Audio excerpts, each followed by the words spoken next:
I want to do a little short video. This is on the 82 Dodge Ram 150 Prospector that I bought recently that had a 400 big block in it. When I bought the truck, it would barely run, and the guy told me it needed a carburetor on it. So I took him at his word, as far as that, because he wasn't trying to hide anything that the truck ran bad. But when I got home and I pulled the carburetor off, I just want to show you what I found as far as adapters that he had and things you need to watch out for. This intake, this stock Chrysler intake, uses a narrow base. So to adapt it up to a Holley, I believe it's 4150 Holley, to adapt to that, he had a gasket here.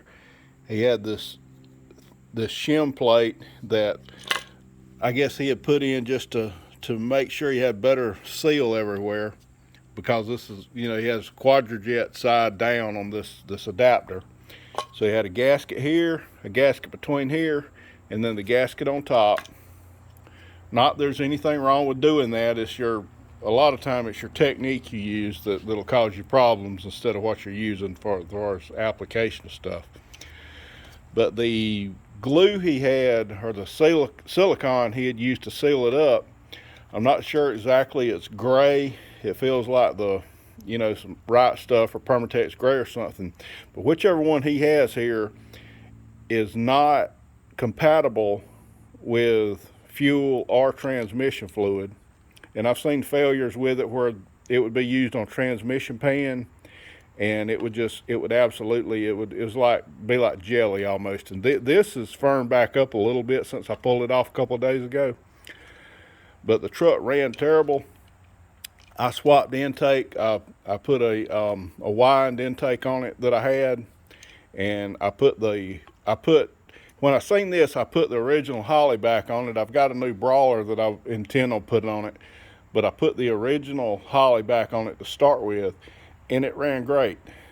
And all of the bolts here, the bolts that were holding he had to the base plate were just finger tight, and so were the bolts holding the carburetor on. So he could have probably saved himself a lot of aggravation, a lot of frustration, and maybe got a few more dollars out of the truck or had more interest in selling it if he had just took this off and resealed it properly and used new gaskets and torqued everything back down, or at least tightened it down good enough. So whenever you're chasing problems, always check your vacuum for vacuum leaks and issues. This needed repair, and either way I didn't check for it because I knew I was going to change the intake. But this is what I found his problem to be.